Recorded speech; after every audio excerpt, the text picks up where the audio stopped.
Hello, hello, bienvenue dans ce nouvel épisode d'Ici on avançait, le podcast qui vous tire vers le haut. Aujourd'hui, il s'agit d'un épisode d'AD dans l'agenda 2 et dans ce type d'épisode, j'accueille des entrepreneurs et des porteurs de projets qui avancent et que je trouve inspirants. Aujourd'hui, je reçois Cindy qui dans la vie est mannequin professionnel et créatrice de contenu. On parle ensemble de son parcours atypique d'athlète à mannequin, les difficultés qu'elle a pu rencontrer par rapport à sa profession, ses croyances limitantes qu'elle avait au sujet de l'organisation, comme le fait par exemple que ça ne soit pas compatible avec la spontanéité et la créativité, où elle en est aujourd'hui, comment elle gère son quotidien, trouve son équilibre et avance malgré les difficultés. Bref, un épisode qui se veut chaleureux, inspirant et motivant. Alors installez-vous bien et je vous souhaite une bonne écoute. Hello Cindy. Hello Marielle, et si on avançait? Bienvenue sur mon podcast, ça fait longtemps que je voulais t'interviewer. Bon alors, petit disclaimer entre guillemets, si vous voyez qu'on est très friendly, c'est juste que Cindy c'est mon amie dans la vraie vie, quoi, c'est pas une inconnue du tout. Voilà, c'est même plus qu'une amie, je suis témoin de son mariage, on se connaît depuis un petit moment déjà et donc voilà. Mais elle m'inspire beaucoup, donc je suis ravie de l'accueillir dans l'épisode. Alors, je vais vous introduire un peu Cindy. Cindy, tu me diras s'il faut rajouter des choses. Mais Cindy, dans la vie, en fait, c'est un mannequin professionnel. Elle a travaillé déjà, par exemple, pour des marques comme Chaumet, Hermès, L'Oréal, Pimki, des marques que vous connaissez sûrement. Mais elle ne fait pas que ça, parce qu'à côté de son activité de mannequinat, elle a une activité de création de contenu, si je peux dire ça, parce que sur Instagram et YouTube, elle est très active, avec 3 pages Instagram, la base qui représente un peu sa vitrine du mannequinat, mais où elle partage également beaucoup de contenu sur ce qu'elle peut vivre, que ce soit spirituel ou lifestyle. Donc la base. Ensuite, elle a la Babs Citation, où elle partage des exhortations spirituelles pour les femmes, par exemple. Et elle a une chaîne YouTube qui est rattachée aussi à ça.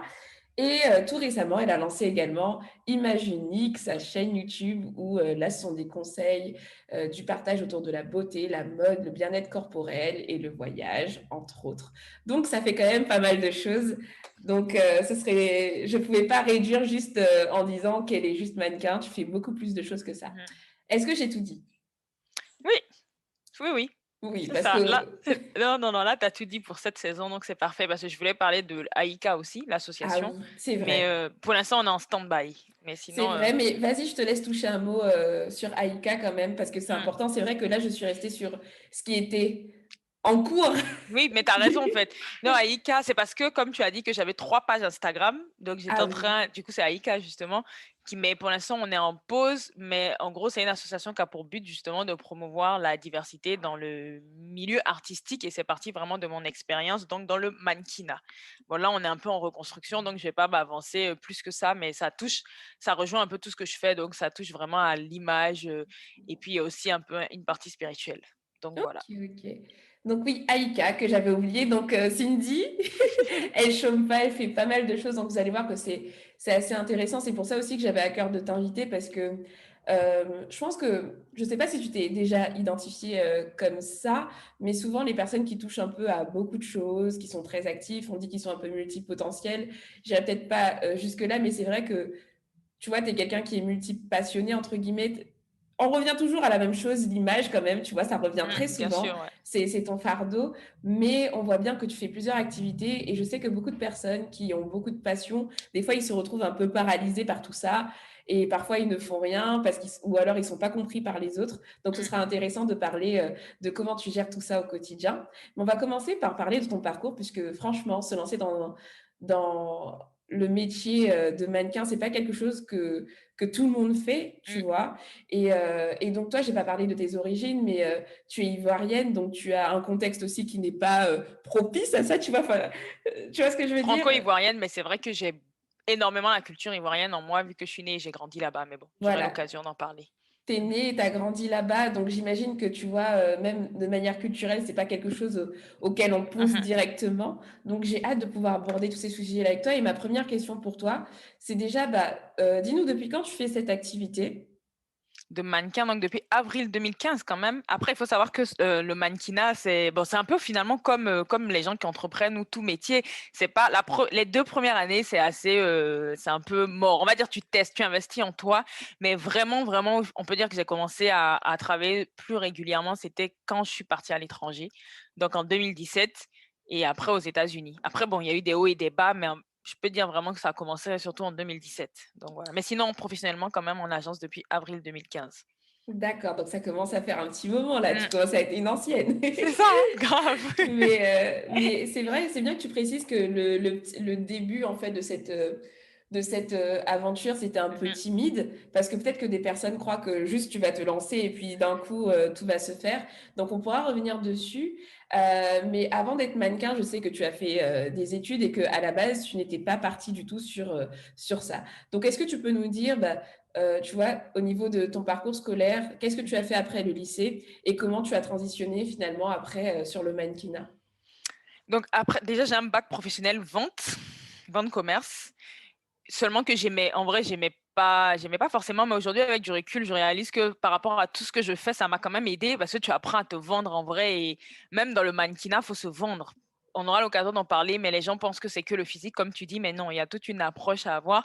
Donc finalement, ça a pas et même si ça me plaisait pas, je vois l'intérêt aujourd'hui et après ça, l'année de mon bac, c'était en 2012 et il faut pas se mentir, moi, je savais pas clairement ce que j'allais faire après. Comme d'ailleurs beaucoup de jeunes après le bac, moi j'ai eu mon bac à 19 ans, il y en a qui l'ont à 17 ans, mais même je trouve que c'est quand même très tôt pour savoir finalement ce que tu vas faire pour le restant de ta vie. Et franchement, j'étais perdue, je savais pas. J'étais attirée justement déjà à l'époque par tout ce qui est image, mais j'en avais pas conscience. Du coup, c'était un peu vaste l'image, mais quoi exactement la beauté, mais quoi. Du coup, franchement, au début, je me suis testé un peu partout et ça n'a jamais abouti. Juste après mon bac, je me suis dit: «Je vais faire, une formation parce que j'aimais beaucoup les cheveux. D'ailleurs, ça ressort, cette passion aujourd'hui. Donc je me suis dit: «Pourquoi pas faire la formation de coiffeuse?» Mais tu sais, à l'époque et même encore, c'est des métiers qui sont pas considérés. Donc on va dire que j'ai été un peu aussi découragée à ce moment-là. Oui, mais je veux juste résumer à la coiffure et tout. Bon bref, du coup, je suis pas allée au bout. Après, je me suis dit: «Pourquoi pas?» On m'a dit: «Fais» J'écoutais beaucoup les gens. On m'a dit: «Fais un BTS esthétique cosmétique, c'est un vrai diplôme, tu vois? C'est un BTS. J'ai fait une semaine de cours, j'ai dit: «Ça, c'est pas pour moi». En fait, quand j'ai vu les cours et que c'est très scientifique, en tout cas, j'aimais pas. Je me suis dit: «Non, ça, c'est pas pour toi», donc j'ai arrêté et après mon bac, ce que j'ai fait une année sabbatique parce qu'à l'époque, je faisais de l'athlétisme. Je faisais, les championnats de France et franchement, j'étais plutôt pas mal vu que j'étais même championne d'Aquitaine et j'étais tout le temps dans le top 10 en triple saut, donc des championnats de Waouh! France. Donc je me suis dit: «Mais pourquoi pas?» En fait, je me suis dit: «Vu que je savais pas quoi faire, pourquoi pas, me donner, une année pour, essayer de savoir ce qui m'intéresse dans la vie et puis pendant ce temps, tu te donnes à fond au sport et peut-être que tu feras un podium cette année». Bon, ça, c'était mes plans. Malheureusement, c'est tombé dans une année où au niveau personnel aussi, familial, ça n'allait pas trop, donc ça n'a pas abouti à ce que je voulais. Mais moi, j'étais vraiment partie dans ma tête, c'était sport-études. Si ça tenait qu'à moi, ce que je voulais faire, c'était sport-études. Maintenant, quelle étude? Ça, je cherchais toujours, mais en tout cas, je voulais vraiment me concentrer sur le sport. Bon, bref, finalement, à la fin de l'année, je me suis orientée vers un BTS communication, justement, mais c'était pas un choix personnel. C'est vraiment, je savais toujours pas quoi faire et j'ai demandé à mon entourage. Et des fois, les gens autour de toi voient des choses en toi que je pense que des fois on voit pas et ils m'ont dit: «Ouais, mais tu es une bonne communicante, tu devrais essayer». Seulement qu'à l'époque, j'étais pas la Cindy d'aujourd'hui, j'étais extrêmement timide. Donc je pense qu'ils ont quand même vu le fond de moi et ils savaient qu'en privé, en one to one, peut-être qu'ils ont vu le potentiel comme tu as dit que moi je voyais pas. Donc je me suis dit: «OK, on va faire ce BTS communication». Mais la communication, c'est vaste. Je pense que ceux qui entendent savent, il y a tout et rien aujourd'hui en com et en BTS com, c'était plutôt communication des entreprises et j'avoue que je faisais encore une fois pour faire. En gros, j'ai subi de 2012 à l'obtention de mon bac jusqu'à ce que je me lance dans le mannequinat en 2015. Donc quand même 3 ans où tu essaies de tout, mais tu fais pour faire la sensation de et ça, tu le dis souvent, la sensation de tu te lèves, tu vas, métro, boulot, dodo, voilà, c'était ça. Mais il n'y avait rien de plus. Et moi, si tu me connais, comme tu le dis, je suis passionnée, j'arrive pas à faire les choses si vraiment il n'y a pas un intérêt derrière. Et Mmh. franchement, l'année de mon BTS, je me suis dit, après l'examen, faut que ça change en fait. Faut que. Et j'avais parallèlement commencé donc le mannequinat, mais pas professionnellement, c'était en loisir. Donc je faisais juste des photos de photographe, mais directement mon potentiel, il s'est révélé et les photographes m'encourageaient de plus en plus: «Tu devrais essayer» et cetera, et je voyais que j'étais de plus en plus à l'aise à la caméra. Donc moi, dans ma tête, c'était après le BTS, je teste le mannequinat. En plus, malheureusement ou heureusement, aujourd'hui, avec du recul, je loupe mon examen à très peu, genre peut-être 9,70. Surtout que je faisais partie des profils qui étaient censés l'avoir, hein, donc bref. Mais aujourd'hui, franchement, j'aurais jamais cru le dire, mais je suis contente de ne pas l'avoir eu parce que ça a quand même été le déclic. Je me dis, si je l'aurais eu, je pense que j'aurais quand même pas osé finalement franchir le pas de me dire, bon là, de toute façon, t'as plus rien à perdre avec le mannequinat, donc lance-toi. Je pense que, comme tu le disais tout à l'heure, ma mère étant ivoirienne, mon père, il n'avait pas de problème avec le métier de mannequin. Culturellement, ça le dérangeait moins, il me soutenait de ce côté. Mais ma mère, lui, il est français. Ma mère étant ivoirienne, je pense que c'est normal, c'est une mère, mais il y a l'aspect culturel qui parle où c'est des métiers qui sont pas vraiment reconnus. Elle avait peur. Et donc, du coup, elle voulait vraiment que je continue. Donc, le fait que j'ai pas eu mon examen, quelque part, j'ai un peu imposé, même si elle a essayé encore de me dire, fais des formations, mais j'ai un peu imposé grâce à ça, où je me suis dit, voilà, j'ai plus rien à perdre. Depuis, vous voyez que j'essaie. Finalement, vous dépensez aussi votre argent parce que c'est mes parents qui payaient. Laissez-moi tester 2 ans et on verra. Au début, j'étais vraiment partie sur on teste le mannequinat 2 ans et on voit ce que ça donne. Et si vraiment je voyais qu'il n'y avait pas d'opportunité, en gros, si j'avais pas fait des marques dans ces 2 ans, des choses qui me disent, OK, là, tu peux t'accrocher, j'aurais arrêté.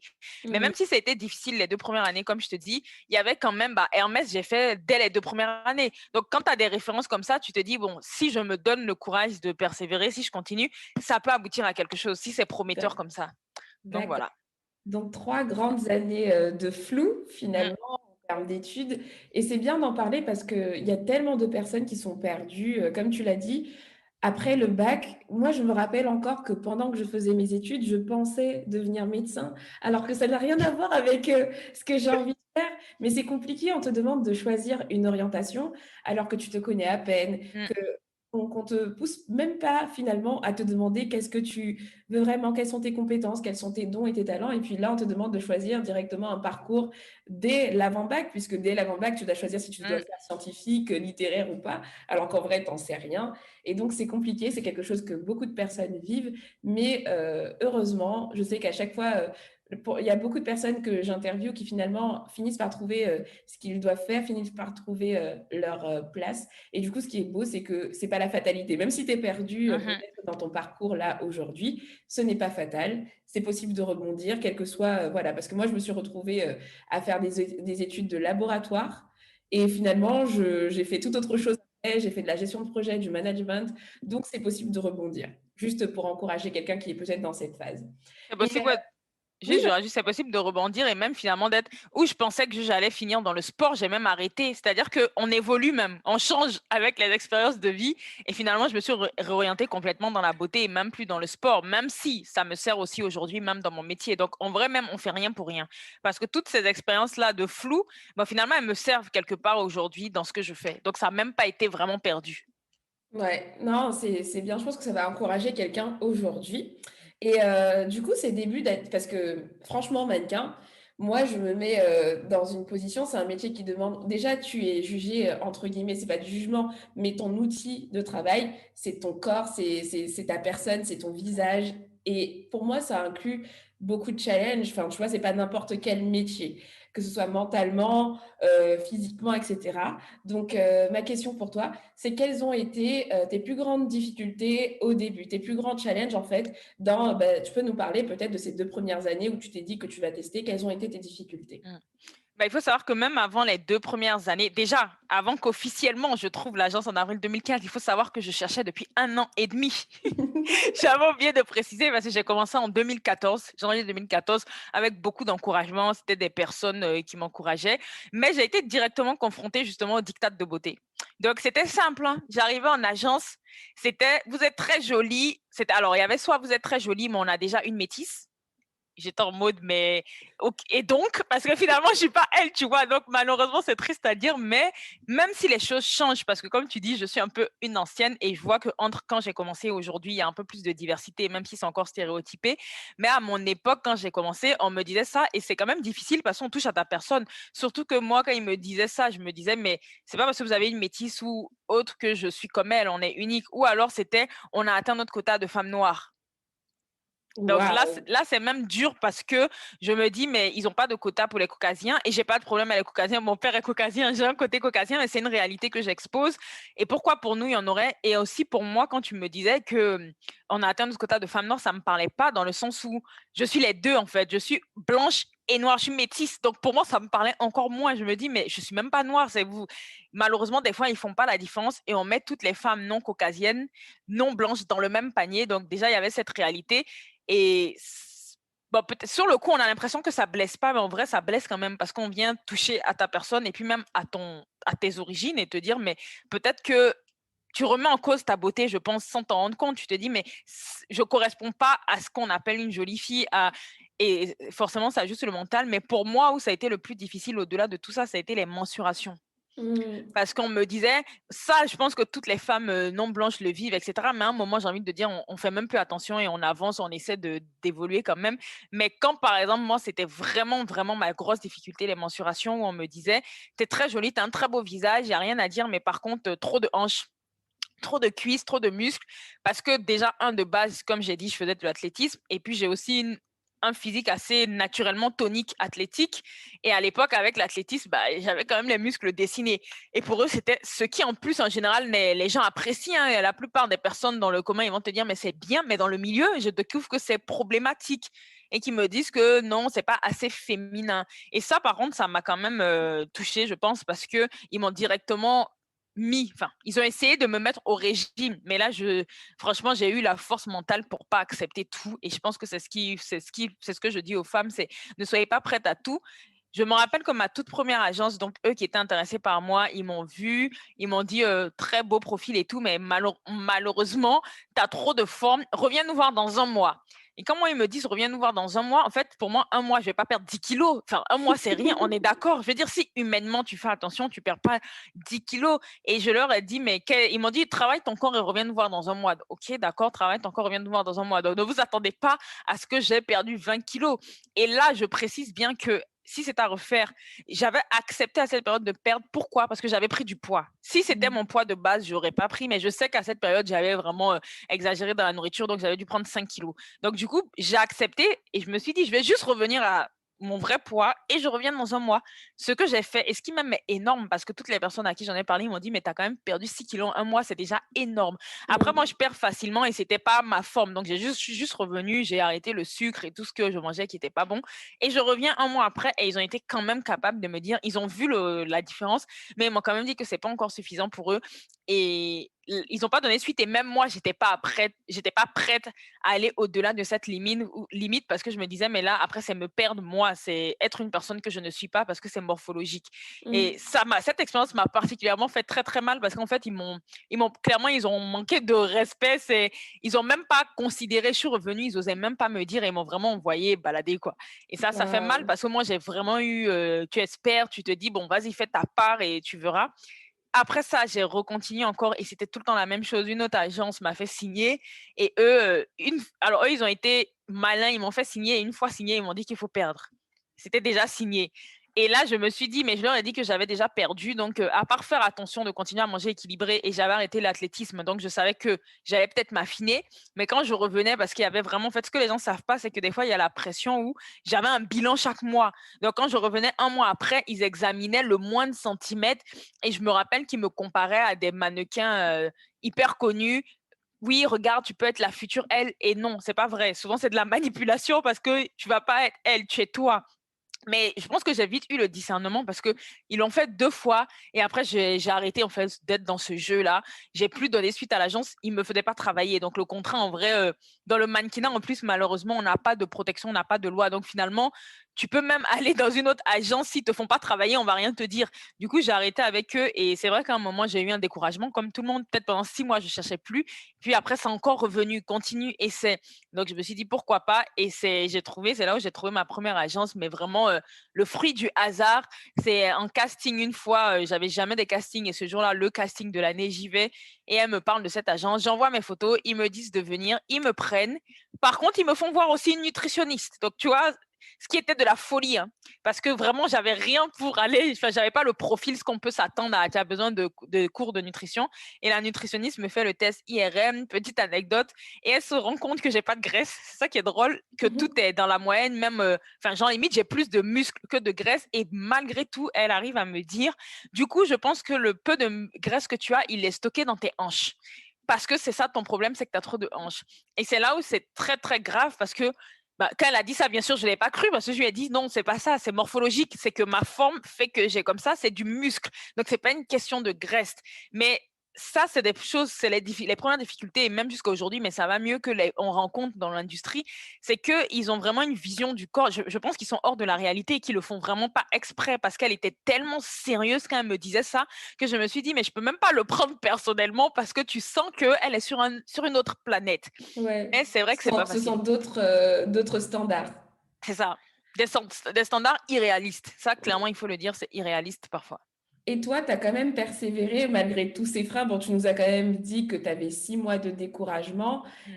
Mais qu'est-ce qui t'a permis, qu'est-ce qui t'a provoqué le déclic de recommencer et de ne pas lâcher, même si c'était compliqué? Parce que franchement, tu pourrais te dire, bah, vas-y, je vais être caissière ou je vais faire quelque chose, enfin, travailler à côté, faire autre chose, etc. Parce que c'est la galère. Qu'est- Comment tu as fait pour tenir, sachant qu'en plus, tu étais directement attaqué sur ta personne, que C'est ça. mentalement, bah, tu prends cher. Si à chaque fois, pour moins que ça, des personnes ont envie d'abandonner, tu vois. Mm. C'est-à-dire des critiques qui ne sont même pas liées à notre personne. Genre, quelqu'un va critiquer un projet ou alors on va te fermer une porte pour une demande de prêt, etc. Peu importe les situations, ça blesse d'être Mm. rejeté, tu vois. Comment tu as Ouais. genre, qu'est-ce qui t'a poussé à persévérer? Est-ce que c'était parce que tu te disais que de toutes les façons, tu sentais vraiment que tu avais que ça à faire et que ta place n'était nulle part ailleurs, tu vois? Qu'est-ce qui t'a permis de persévérer malgré tout? Je pense qu'il y avait de ça, mais ce que j'ai pas dit au début, c'est que comme je disais déjà, moi, le mannequinat, ça m'intéressait pas. Et en fait, de la manière même comment je suis arrivée dans le mannequinat, moi, bon, ceux qui me connaissent sans entrer dans les détails savent que déjà je suis chrétienne et je pense que vraiment c'était divin parce que ce qui vraiment a fait, c'est que même à cette époque, avant que je commence moi à entreprendre, ok, on va essayer de chercher une agence, j'avais déjà, mon premier contrat était chez L'Oréal. Le tout premier contrat que j'ai fait quand j'ai commencé le mannequinat, L'Oréal. Et bah, du coup, je vais expliquer. Comme je disais, moi, je voulais pas être mannequin du tout. Et c'est comment même j'ai été recrutée, c'était sur Bordeaux. Et je passais devant le salon de coiffure de l'une des représentantes justement de L'Oréal sur Bordeaux. Mais je marchais juste et il y a l'un de ces coiffeurs qui m'a vu et qui a couru vers moi. Il était avec une coiffeuse et tout, et il a quand même couru, il a même laissé sa cliente pour venir me demander si je voulais servir de modèle pour ses examens de brevet professionnel de coiffure. À l'époque, j'avais 18 ans sur Bordeaux, je vais pas dire non. En plus, moi, j'aimais les photos. Par contre, ça, j'ai toujours aimé. J'accepte et on prend rendez-vous pour qu'il s'entraîne et tout. Donc, je vais au salon et là, il y avait donc la patronne du salon donc, qui bossait chez L'Oréal et elle a fait que me regarder. Et après ça, bah, elle m'a proposé le contrat chez L'Oréal. Et franchement, au début, elle m'a vraiment pris sous son aile. Et sur Bordeaux, en fait, j'étais un peu, enfin, connue. C'est une petite ville, donc pour évoluer dans le mannequinat, c'est compliqué. Mais c'est vrai quand même que j'ai shooté pratiquement avec tous les photographes de Bordeaux. Et ceux qui se démarquaient, on va dire, sur Bordeaux me faisaient que me montrer le potentiel que j'avais. En fait, ils ont tellement cru en moi, plus que moi-même, que quand finalement j'ai décidé d'entreprendre, vraiment de me dire je me lance, en fait, je suis arrivée sur Paris un temps. Et pareil, au début, je m'intéressais pas trop à ça. Et il y avait tout le temps des portes qui s'ouvraient. Il y avait tout le temps au moins une personne qui travaillait vraiment dans l'industrie de la mode, mais qui connaissait les codes, qui me repérait et j'ai eu comme ça, j'ai eu des mentors au début qui m'ont vraiment pris sous leurs ailes. Et pourtant, à l'époque, comme je dis, j'étais pas la Cindy d'aujourd'hui. J'avais aucune assurance, pas du tout confiance en moi. Et je pense qu'aussi ce qui m'a donné envie de persévérer, c'est que j'ai vu le changement en moi entre quand j'en faisais en loisir et quand je décide d'aller en agence. Parce que certes, quand j'entre en agence, j'avais pas encore totalement confiance en moi, mais la Cindy de 2012 et 2015 avait déjà évolué, où j'avais travaillé mes expressions, où j'avais vraiment vu, parce que moi, la photo, je le dis souvent, pour moi, c'est une thérapie. Ça a été une thérapie. Le fait de faire des photos, de poser, j'ai pu vraiment exprimer mes émotions. Et quand je regardais ça, je me disais, bon, quand même, ça a apporté beaucoup plus de positif dans ta vie que le négatif. C'est vrai, il y a les dictats de beauté, il y a ceci, il y a cela, mais quand je regarde comment déjà je suis arrivée dans le mannequinat, je voulais pas, tu as commencé sur L'Oréal. Quand à chaque fois je suis découragée, que je vais arrêter, il y a tout le temps une personne du milieu qui me dit non, continue, qui m'encourage à persévérer. Et c'est ça, je pense, qui m'a donné la force de me dire, bon, bah, ok, il y a des épreuves, c'est difficile, mais j'ai quand même réussi à faire tout ça et ça a été positif. Donc, il faut juste que je continue de persévérer.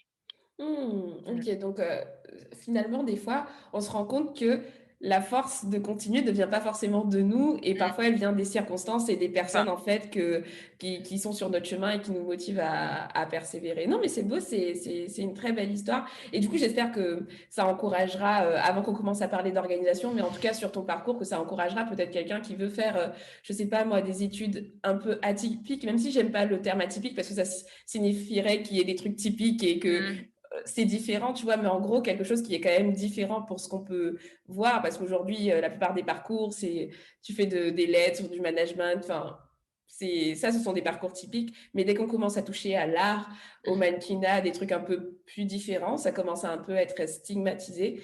Et peut-être qu'il y a des personnes qui sont incompris, qui écoutent ce podcast-là, donc j'espère que l'histoire de Cindy va vous encourager. Donc aujourd'hui, tu es quelqu'un qu'on peut dire comme étant créative, parce que tu crées beaucoup de choses, que ce soit au niveau de la photographie, au niveau de la création de contenu.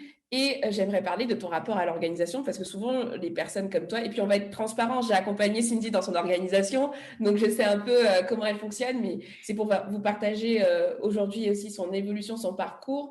Donc, à l'époque, déjà, quel était ton rapport avec l'organisation, genre au début de ton activité, etc. Est-ce que c'est quelque chose avec lequel tu as toujours, avec laquelle tu as toujours été amie, ou est-ce que, voilà, dis-nous tout. Zéro. Je rigole même parce que ça n'existait pas l'organisation chez moi. Vraiment. Après, quand j'allais en cours, j'ai toujours été disciplinée dans le sens où on en a parlé toi et moi, le syndrome de la bonne élève, ça. J'ai toujours été plus ou moins rigoureuse dans mon travail, mais il n'y avait pas de. Bon, à l'époque, tu vas juste en cours en vrai, donc je faisais pas grand-chose à part ça. Mais honnêtement, au début, quand j'ai commencé, j'avais tellement pas d'organisation que pour te dire, il y a une anecdote où j'en suis pas fière, hein, qui me marque, c'est que je m'étais engagée une fois pour un job. J'avais pas d'emploi, de calendrier pour noter ni rien. Et du coup, le job est arrivé et en fait, j'avais accepté un autre contrat à Londres. Ce qui fait que le jour du contrat, j'ai pas pu me rendre et j'ai planté genre la cliente comme ça, mais c'était au-delà. En fait, c'est juste que j'étais pas organisée. Bon, je me suis humiliée, je lui ai demandé pardon et autres. Et en plus, elle m'a dit oui, bah, il suffit d'avoir un agenda. Elle avait raison.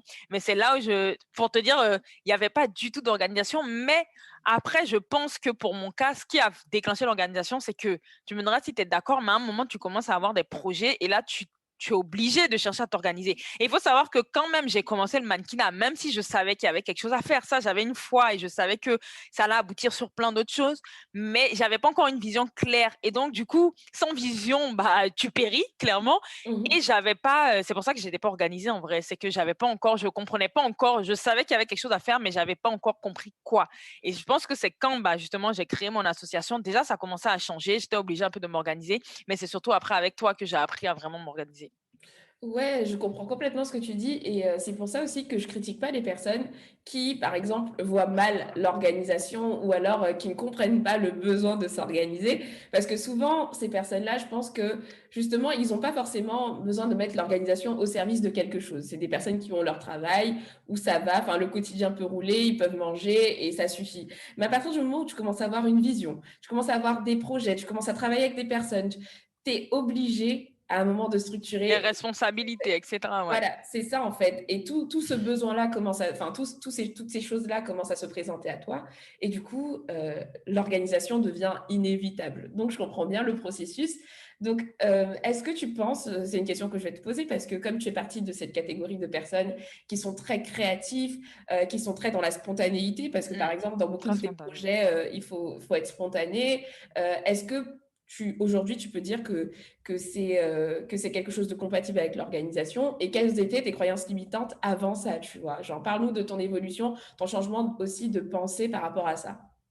Ah oui, aujourd'hui, en tout cas, je peux dire que c'est totalement compatible, même s'il y a ne serait-ce qu'un an, j'étais sceptique, comme tu sais, quand on a commencé, parce que justement, les croyances limitantes que j'avais, c'était on peut pas être créatif et être hyper organisé. En gros, on peut pas être aussi rigide. Je me disais vraiment que, je te le disais au début quand on a commencé, c'est mais moi je fonctionne à la spontanéité. Je peux pas prévoir même mes posts Instagram, la plupart. Mais le pire c'est que j'ai pas perdu, hein, parce que même aujourd'hui c'est tout aussi spontané. Mais je me disais que je peux pas prévoir que je vais travailler mes posts Instagram à telle heure, etc. Mais non, c'est pas possible. Je peux pas planifier mon inspiration.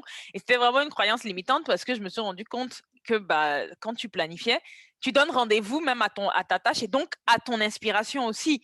parce que tu concentres, je pense, ton esprit sur cette tâche-là et du coup, bah, naturellement, tu as des idées qui te viennent. Donc, il y avait ça comme croyance limitante.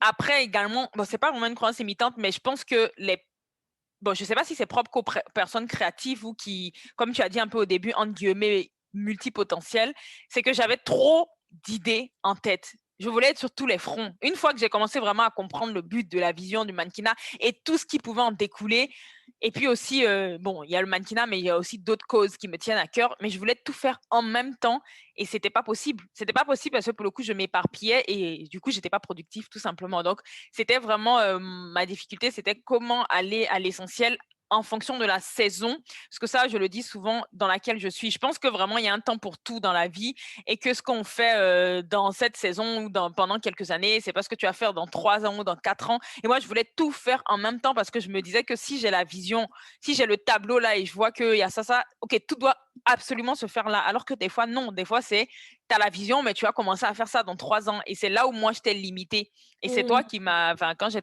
commencé avec toi, que tu m'as parlé des objectifs de saison, justement. Et là, ça a vraiment été une révélation. Et du coup, ça m'a même apaisée parce que j'ai déstressé. Je me suis dit, mais j'ai pas à stresser parce que j'ai, entre guillemets, toute la vie, même si on ne sait pas de quoi demain est fait, mais j'ai quand même toute la vie pour pouvoir avancer sur mes projets. Ouais. Ouais, c'est vrai, je me rappelle et tout que tu avais beaucoup de projets. Je pense que c'est beaucoup de personnes. Dès qu'on est un peu créatif, on a plein d'idées, on peut se trouver submergé par ces idées. Et parfois, il y a même des personnes qui, au lieu du coup de passer à l'action, ils sont découragés par toutes les idées qu'ils ont à faire et ils font plus rien, tu vois. Donc, Oui. et ça, c'est dommage. Et donc, aujourd'hui, tu t'es réconcilié avec l'organisation. Et j'aimerais savoir, du coup, quel est l'impact de l'organisation dans ton quotidien? Genre, quel avantage ça a pour toi, du coup, maintenant d'être plus organisé? Après, je pense que comme tu dis, c'est qui est bien avec toi. Enfin, c'est que j'ai quand même gardé ma personnalité. Je suis pas aussi organisée que toi. Que toi. En fait, il y a le côté spontané qui est resté en vrai. Mais par exemple, tu vois, tout à l'heure, on disait, et moi, ça marche, enfin, avec moi, je le vis tout le temps. Je disais que c'est vraiment quand j'ai commencé à avoir des responsabilités, des projets que j'ai commencé à m'organiser. Mais pour te dire que même aujourd'hui, quand il y a des périodes où je suis un peu en mode repos, je suis pas plus organisée que ça. Enfin, si, c'est mieux qu'avant, mais je me laisse un peu à la cool, tu vois, dans ces moments-là, je me mets pas forcément la pression, mais sinon, mon rapport avec, il a vraiment changé et limite, c'est nécessaire. En tout cas, Marielle a réussi à me faire passer, par exemple, au digital, alors que j'étais vraiment la fille papier. Et je le suis toujours, mais en tout cas, pour ce qui est vraiment de m'organiser, maintenant, c'est comme toi, quoi. C'est sur mon tel, On avec... en parlera en plus voilà, de tes outils. c'est ça. Et ouais, non, après, pour moi, c'est devenu limite nécessaire parce que vu que là, en plus, c'est une saison où j'ai de plus en plus de contrats. Bon, merci Seigneur pour moi, je crois en Dieu. Et donc, du coup, c'est assez. Bah, en fait, j'ai pas le choix, sinon j'oublie. C'est simple. Des fois, même, tu peux avoir 3 propositions de job le même jour. Si tu n'as pas noté que tu es prise déjà, je vais encore revivre ce que j'ai vécu il y a quelques années où j'avais pas, donc j'ai pas le choix. Et aussi, ça m'aide beaucoup pour créer mon contenu à côté pour mes chaînes YouTube ou par exemple avant, comme je te disais, j'avais tendance à en fait, ça m'a fait gagner du temps. J'avais tendance je pouvais taper genre une journée sur la préparation d'une vidéo et le fait que là, j'ai justement géré des blocs comme on avait dit, ça peut m'arriver pendant 3 semaines, je vais pas préparer de vidéos, mais un jour, je vais préparer 2 ou 3 vidéos et je vais les tourner le lendemain ou je sais pas, 2 jours après en une matinée. Donc Mmh. finalement, ça m'a fait gagner du temps et ça m'a fait finalement déstresser tout simplement. Donc, c'est bien la preuve qu'on peut être créatif, spontané Ouais, et organisé. c'est ça. Est-ce que tu as des habitudes et des routines au quotidien? Oui. Alors, surtout le Lesquelles? matin. Le Ouais. matin, c'est bon. hmm, En tout cas, moi, je suis chrétienne, donc quand je me lève, premier temps, c'est spiritualité. Un moment avec le Seigneur. En général, je passe ça peut me mettre en 1 à 2 heures. On va dire les premières heures de la matinée, c'est méditation. Après, ouais, préparation, se doucher, etc. Et après, je regarde du coup ce que j'ai à faire. C'est soit, bon, quand par contre quand j'ai des shootings, là, c'est vraiment à part parce qu'il faut savoir que les shootings, ça change. C'est-à-dire, je peux avoir un call time, donc appel, enfin, rendez-vous, ça peut être à 7 heures, comme ça peut être à 10 heures. Du coup, quand des fois c'est à 7 heures, je t'avouerai que là, je vais pas me lever genre à 5 heures parce que c'est très physique. C'est vrai qu'on s'en rend pas compte, mais le mannequinat est un métier qui est très physique. Tu arrives à la fin de la journée, tu es KO. Donc, j'avoue que quand j'ai des shootings, je peux pas passer genre 2 heures à méditer, donc je réduis et je fais avec, quoi. Pendant que je me prépare, je médite, etc. Et voilà, donc quand il y a le mannequinat, il y a rien à faire, mais je vais dire que quand je suis à la maison, bah, après ma douche, souvent entre 9 heures à peu près, je regarde le planning de la journée, donc c'est soit vidéo, soit je dois préparer des vidéos, soit je dois tourner une vidéo, ou préparer aussi les légendes sur Instagram. Là, c'est vrai que pour l'instant, en ce moment, je me concentre beaucoup en cette saison justement sur la création de contenu par rapport à mes chaînes YouTube. Et aussi, je travaille sur des projets bon, qui ne vont pas sortir maintenant, mais qui peuvent, bon, c'est par saison ou par exemple 2 mois. Par exemple, en fin d'année 2020, j'étais pendant 2 mois très à fond sur tous les projets qui viendront dans quelques mois. Donc voilà. Je peux pas te dire, c'est vrai que c'est très spontané même à ce niveau, quoi. Je me laisse guider, mais je m'assure en tout cas de planifier et de bloquer la tâche. C'est surtout ça. Et par rapport à ton métier de mannequin, tu as développé aussi des habitudes qui sont liées ben, à ton hygiène de vie. Est-ce que tu peux nous en dire plus? Parce que c'est pas parce qu'on est... je pense que la discipline d'un mannequin peut s'appliquer aussi bah, à nous, parce que le sport, c'est important, même si tu connais ma relation au sport, que Dieu me vienne en aide. Mais est-ce que tu peux nous dire du coup pour cette partie-là, et puis Ouais, qu'est-ce que ça t'apporte aussi bah, déjà avant, tu étais athlète, donc je pense que ta relation au sport, elle est plutôt saine. C'est pas quelque chose qui te rebute, tu vois. Mais est-ce que tu peux nous partager justement bien ta sûr. routine self-care, du coup? Et c'est vrai qu'en plus, c'est une bonne question parce que souvent, les gens ont tendance à imaginer que mannequin égale belle vie, on fait rien. Et justement, pas du tout d'un style de. Enfin, pas avoir un lifestyle genre sain.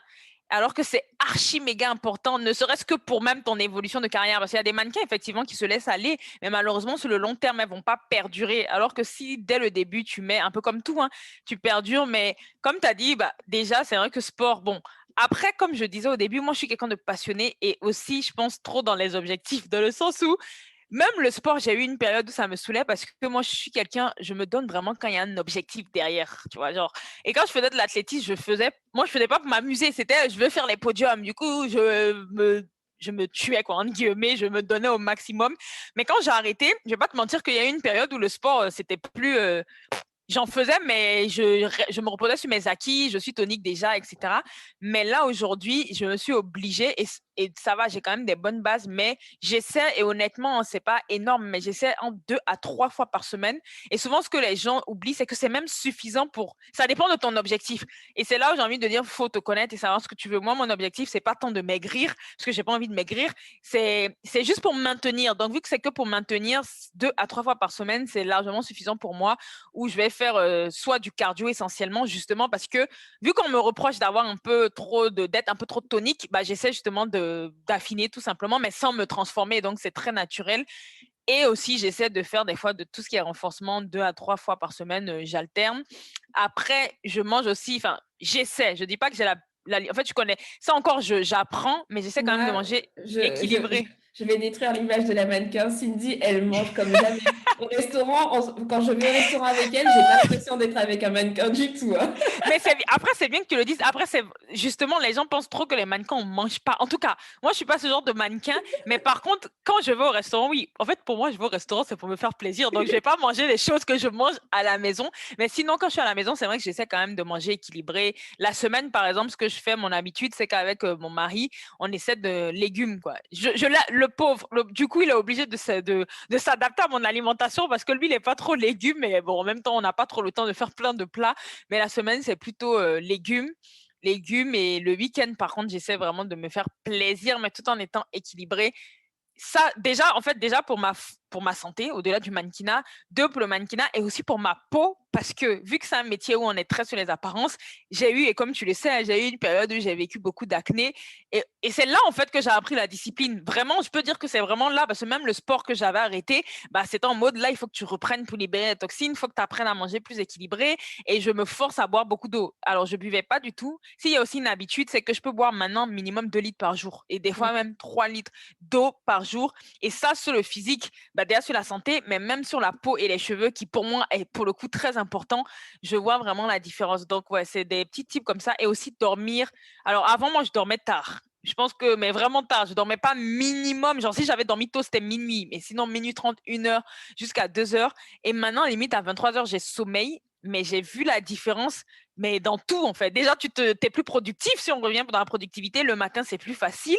Et surtout, même professionnellement, dans le mannequinat, en fait, tu pouvais plus continuer comme ça. Des fois, je vais sur des jobs, je vois les mannequins qui vont en boîte, qui sortent la veille, alors que le lendemain, on doit être réveillé à 6 heures. Mais je me dis, comment elles font? Moi, je peux pas. Déjà, quand je dormais tard, j'étais hyper fatiguée. Et du coup, ça se voit sur la photo. Donc, voilà, c'est un peu important de faire attention à tout ça, en fait. T'as pas le choix. Et c'est ce qui fait que tu es aussi professionnel.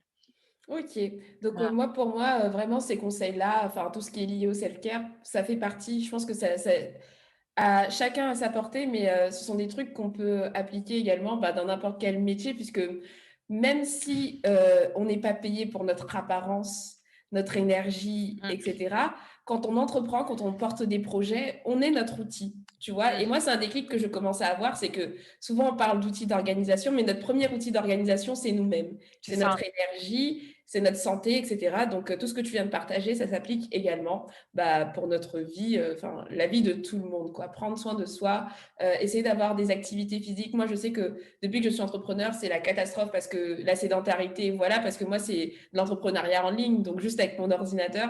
J'ai pas besoin de me déplacer, j'ai pas besoin de sortir de chez moi, je peux tout faire et c'est la catastrophe. Donc, il faut que je travaille sur ça, mais si ça peut encourager quelqu'un aujourd'hui, mais qu'on se dise qu'on est notre propre outil de Mm. travail et que c'est important d'en prendre soin, en fait. Et c'est en ça que ouais, le mannequinat, pour moi, il n'y a pas que le négatif. Souvent, on voit que ça, mais pour moi, il y a tellement de positifs à apporter dans une vie au-delà de ton métier de mannequin, parce que ça reste, si aujourd'hui j'arrête le mannequinat, c'est des habitudes qui restent et qui vont t'aider Mmh. pour plus tard. Non, carrément, carrément. Ouais. Donc, on a parlé des habitudes, mais du coup, je sais que ton, euh, tes semaines sont assez atypiques. On a parlé du fait que finalement, tu vois, la conclusion qu'on a eue quand je t'ai accompagnée, c'était une pression aussi que j'avais, c'est que toi, c'est même pas que potentiellement tu vas faire face aux imprévus, c'est que les imprévus font partie de ton métier. C'est ton métier, en fait. Parce qu'un contrat qui tombe, c'est un imprévu, c'est pas des trucs Mm, que tu mm. prévois. Et donc, déjà, ma première question, c'est parle-nous d'une semaine typique, parce que c'est peut-être quelque chose qui peut intéresser des personnes, parce qu'on voit les mannequins, on voit dans les magazines, dans les trucs, Mm. on voit juste le résultat. Mais est-ce que tu peux nous, même si toutes tes semaines ne se ressemblent pas, est-ce que tu peux nous parler d'une dernière semaine? À quoi ça peut ressembler en fait? Et justement, comment tu gères les imprévus? Genre un contrat par-ci, un contrat par-là, voilà, dis-nous tout. Bah, une semaine typique. Bah, déjà, tu as des castings. Enfin, ça dépend, hein, comme je dis, mais sinon, des fois, tu n'as rien. Et puis, du jour au lendemain, tu vas avoir. Ça peut m'arriver où pendant une semaine, c'est hyper calme. Et après, en un jour, tu as genre 4 castings qui tombent la même journée. Enfin, c'est rare, mais ou alors sur 2 jours, tu vas être bombardé de castings. Et après, confirmé quand tu es confirmé. Confirmé, c'est-à-dire quand tu as eu le job, en fait, tu as le contrat. Comment je gère? Moi, je vais pas mentir que je suis très mauvaise pour les imprévus. Et en plus, le pire, c'est que mon métier n'est fait que d'imprévus. Donc, j'ai Ouais, pas c'est le ça. choix que d'apprendre à m'adapter. Et ça, pour être transparente, c'est quelque chose où mon mari même, il me travaille dessus aussi parce que je déteste les imprévus, en fait. Alors, en fait, je pense que qu'on précise les choses, je pense que tu arrives à gérer les imprévus, mais mentalement, tu C'est ne ça, voilà. supportes pas. Tu ne Voilà, supportes exactement. pas les imprévus. En fait, voilà, tu as tout dit. En fait, j'arrive à les gérer, mais comme on a le syndrome, comme on a dit toutes les deux, de bonne élève, de programmer, parce que j'ai quand même ça, je pense, en moi, de programmer, planifier. Bah, pour le coup, c'est pour ça aussi que là, surtout depuis ces quelques semaines, j'ai décidé aussi un peu de baisser ma garde au niveau de mon planning. Pas que je m'organise plus, mais en fait, avant, et comme tu as dit, il faut pas que non plus, tu le dis souvent, il faut pas que non plus l'organisation te condamne. Je sais que tu avais dit quelque chose De, comme ça. que ça devienne une prison. Voilà, que ça devienne une prison parce qu'à un moment, j'étais tombée dans ça récemment.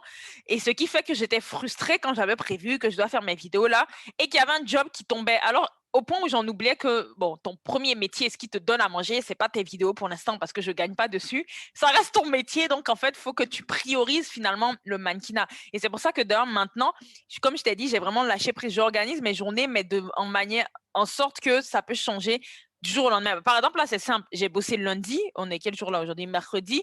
Mais là, c'est une semaine assez calme.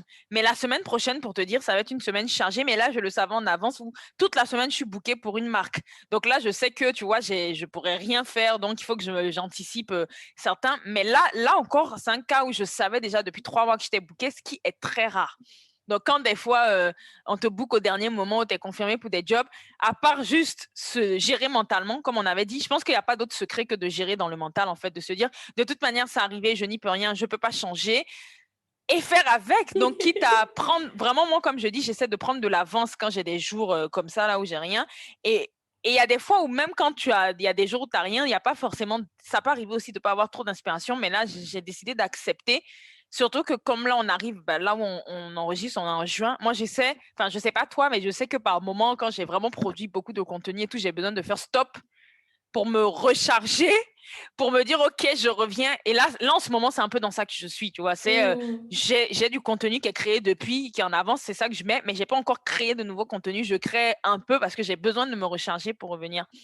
Si, Donc, voilà. complètement, je vois complètement ce que tu veux dire. D'ailleurs, moi, c'est un truc que j'ai décidé d'instaurer Ouais. dans mon planning de l'année parce que moi, j'ai pas beaucoup d'imprévus, donc j'ai assez la main pour planifier ça. Et je sais que chaque trimestre, maintenant, j'ai instauré dans mon agenda, là, ça va arriver la semaine du 5 juillet, où j'ai une semaine blanche sans C'est création de important. contenu, où je prends du recul pour préparer le nouveau trimestre, pour me ressourcer et fermer ma bouche un peu et juste trouver, ça va être quoi les prochaines priorités, en fait, pour les mois qui vont venir. Donc, je comprends complètement. Et justement, parlant de priorités, tu as commencé à en parler, mais comment tu gères finalement tes priorités et ton équilibre dans tout ça? Parce que même si tu as un imprévu, tu n'es pas que mannequin, tu es créatrice de contenu, certes, et tout, tu es aussi épouse, tu as une vie sociale, tu vois, il faut que tu écoutes mes audios WhatsApp et tout, qu'on papote. De Donc... 10 minutes en plus qu'on fait, enfin, que je fais pour le coup. Mais comment tu gères du coup ton équilibre dans ta vie? Tu vois, il y a différentes sphères dans la vie. Tu nous as dit que tu étais chrétienne, donc tu as ta vie spirituelle. Comment tu gères les choses du coup aujourd'hui, tu vois? Comment tu arrives à maintenir un certain équilibre, tu vois, et donner du temps à ce qu'il faut? Alors après, c'est vrai que je suis encore en train d'apprendre, mais ce que j'ai compris avec le temps, c'est que j'essaie quand même de mettre en premier ma vie de famille, hein, finalement, donc pour le coup, couple, parce que j'ai pas encore d'enfant.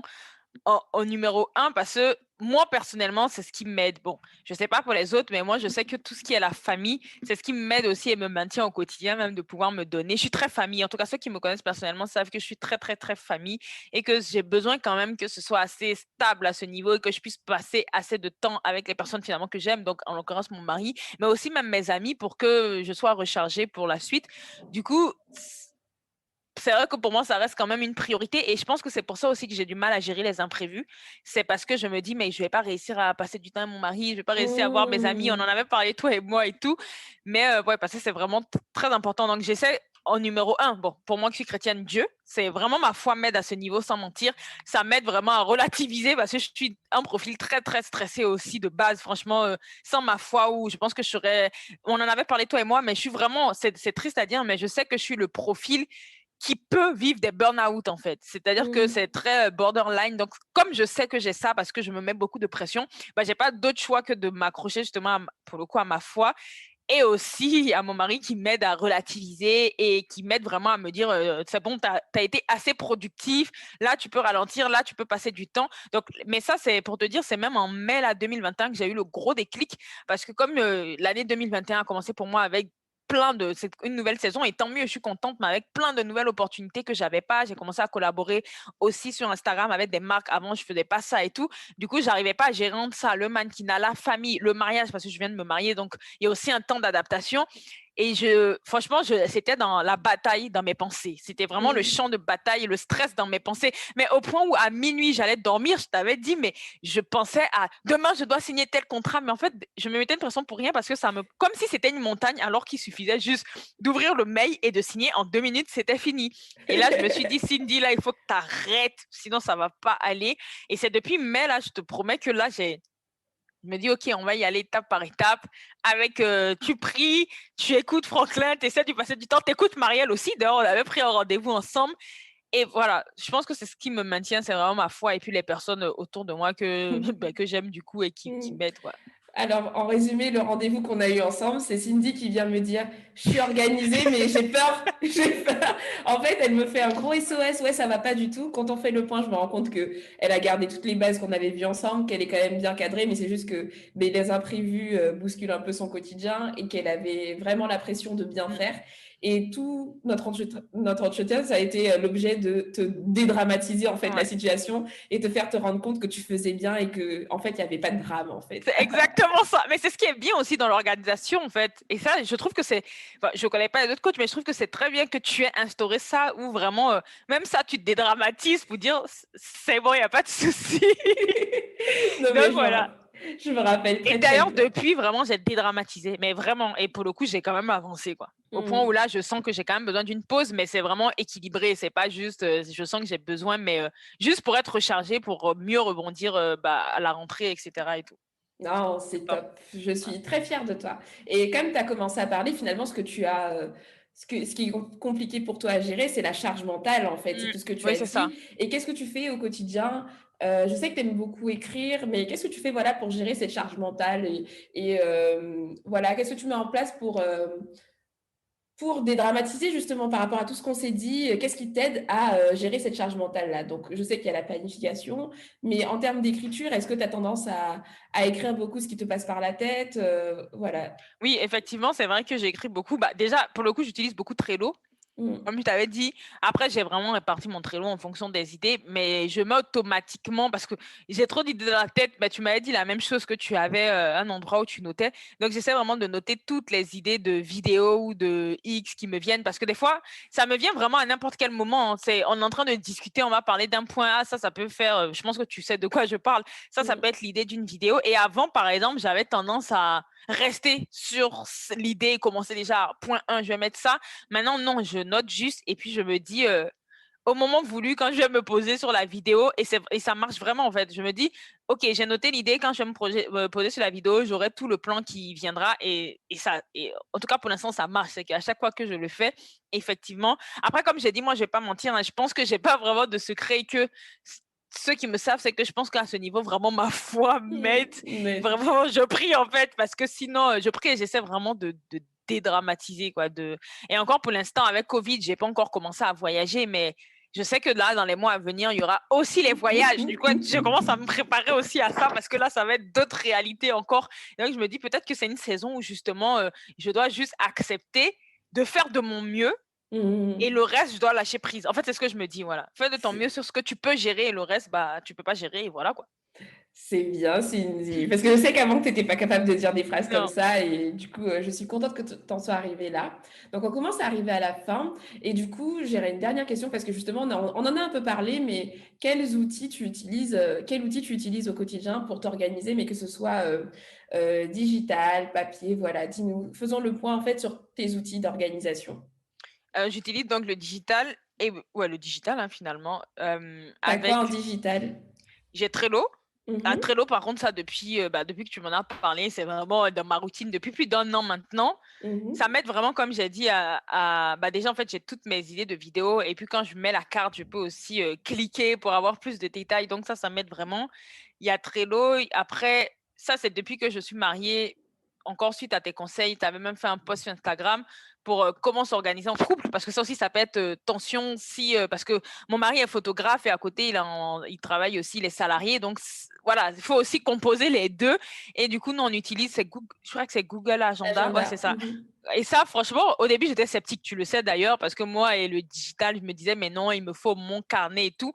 Mais de ce côté, je suis vraiment. J'ai même acheté là un agenda cette année. Enfin, on m'a offert un agenda, mais je l'utilise même pas pour planifier mes journées, pour te dire, parce que je trouve que c'est beaucoup plus pratique pour se déplacer le tel. Par contre, j'ai toujours quand même le papier pour. J'aime bien en général. Bon, là, en ce moment, mon mari me dit, il faudra peut-être arrêter d'acheter des carnets. C'est dit, donc il essaie de me basculer aussi sur les notes. Donc, comme j'ai un Apple, j'essaie de préparer mes vidéos des fois sur les notes. Mais c'est vrai que par contre, quand j'ai vraiment besoin de, si je commence un projet, que je veux vraiment que les idées, enfin, j'ai besoin d'écrire. Donc, j'ai des carnets aussi où là, j'écris. Je sais pas pourquoi, mais j'ai l'impression que je suis plus inspirée quand j'écris avec un stylo. Bon, c'est peut-être dans Mmh. ma tête, hein, Non, mais c'est prouvé scientifiquement que prendre un stylo dans sa main et taper sur un ordinateur, ça fait pas la même, c'est connexion ça. cérébrale, en fait, donc ça m'étonne pas, Donc, ouais, donc pour des projets un peu plus gros, comme j'ai dans les projets à venir, je commence toujours à l'écrire sur papier. Et après, s'il faut pas me recopier, mais au moins ça confirme en fait. Et il y a d'autres idées qui viennent quand j'écris. Donc, ouais, en termes d'organisation, c'est finalement, tu m'as convaincu aussi. Je suis passée un peu au digital, donc voilà. Ah là là. OK, donc bah, dernière question pour, l'organisation, mais après tu verras qu'il y a une série de questions flash où je vais te poser d'autres questions, mais ça sera rapide. Mais, quel conseil du coup tu donnerais à quelqu'un qui est très créatif, voilà et qui a l'impression que l'organisation c'est pas pour lui, mais qui sent qu'il devrait plus s'organiser? Par quoi commencer en fait et qu'est-ce que tu lui dirais pour l'encourager genre? Bah déjà, j'allais dire surtout s'il sent qu'il doit, bah, qu'il passe le pas. Parce que je pense qu'en vrai, quand tu es vraiment créatif, et moi, je sais que mon mari est encore plus créatif que moi, et c'était un problème. J'ai commencé avec toi, par exemple, et c'est moi qui l'ai poussé pour lui dire, vas-y, mais il était convaincu que c'était pas possible. Et je pense que c'est vrai. Déjà, il faut arrêter avec cette idée reçue. Donc, je dirais, il faut vraiment faire taire cette voix-là, cette idée qui dit qu'on peut pas être créatif et s'organiser. Donc, c'est franchi le pas. Et je pense que par rapport à mes expériences, tout ce qui s'est dit, quand tu es créatif, tu as beaucoup, beaucoup, beaucoup d'idées. Et le conseil, ce serait vraiment de prioriser, que je donnerais priorité en fait par rapport à ce que là tu veux, la saison dans laquelle tu es dans ta vie, qu'est-ce que tu veux apporter et vraiment te concentrer sur ça parce que finalement, être sur tous les fronts, bah, tu t'en Mmh. sors pas. Tu t'en Donc, sors je pense que pas. vraiment ce serait ça et que même tu seras surpris de voir que tu es plus créative quand tu fais ça et que tu vas peut-être apporter quelque chose de beaucoup plus nouveau si tu te concentres à un moment sur tel projet. Voilà. OK, OK. Voilà. Nickel. Bah, écoute, je sais qu'on a parlé déjà de tes réseaux sociaux, mais c'est le moment de pas faire un peu ta promotion, mais où, par exemple, les personnes qui ont aimé ton parcours ou qui veulent découvrir ton travail, on les renvoie où principalement? Mm. Bah, moi aussi, ils veulent vraiment me voir au quotidien. C'est toi-même, tu sais, qu'ils soient prêts à regarder mes stories. Marielle, elle en a marre. Ouais, parce que Cindy, Kilométrique. les gars, vous savez, les comptes Instagram de personnes où quand on va dans leur story, Ça fait comme. les C'est des petites barres sont fourmis. toutes petites, petites, parce qu'elle a fait au moins 28 posts dans la journée. Voire plus des fois. Oui. Le tout, c'est surtout quand je commence à raconter ma vie, parce que des fois, je fais des talks. Bref, c'est quand même intéressant, même si Marielle, elle a tout en direct sur WhatsApp, donc c'est vrai que je peux comprendre. Mais du coup, vous pouvez me suivre vraiment au quotidien sur mon compte Instagram, la Babs, parce que c'est. Et là, je mets même des fois mes shootings aussi. Vous allez vraiment voir un peu même le quotidien mode. J'essaie en tout cas de partager. Donc, ouais, je pense que c'est surtout La Babs. sur la Babs. Et Mhm. après, bon, j'ai 2 chaînes YouTube, comme j'ai dit. Donc là, il y a Image Unique. Si vous êtes vraiment intéressé par tout ce qui touche à, finalement, les métiers de l'image, hein, donc j'aborde des thèmes où tout ce qui tourne autour de l'image et de la beauté. Donc, je vais parler de conseils pour devenir mannequin, justement, parce que, comme on l'a dit, hein, c'est un métier qui est tellement méconnu et que les gens ne savent vraiment pas. Du coup, moi, j'ai vraiment ça à cœur d'expliquer, d'aider également et de conscientiser aussi les gens sur ce métier. Donc, je vais parler de conseils pour devenir mannequin, de maquillage, de coiffure capillaire, vraiment tout autour de ça, de style. Et ceux qui veulent me connaître encore plus, parce que j'ai aussi la partie spirituelle, Cindy. Là, c'est l'autre chaîne YouTube, la Babs, et le compte Instagram, la Babs Citation, où là, c'est vraiment. Bon, là, c'est vraiment purement rattaché à ma foi, bien évidemment. Donc, je peux Mhm. comprendre qu'il y en a qui ne suivent pas, mais si jamais, parce que finalement, les deux se rejoignent. En tout cas, moi, je ne peux pas dissocier les deux, ça se rejoint totalement. Donc, Ok, voilà, vous pouvez ok. me trouver. Ben, je vous mettrai de toute façon tous les liens dans les notes du podcast. Donc voilà, mon entretien avec Cindy s'est arrêté ici. Merci d'avoir écouté l'épisode jusqu'ici. J'espère que cette conversation vous a plu. Si oui, n'hésitez pas à laisser une note sur Apple Podcast pour le faire savoir si ce n'est pas déjà fait. Et sinon, je vous donne rendez-vous mercredi prochain pour un nouvel épisode. Et d'ici là, prenez bien soin de vous. À bientôt!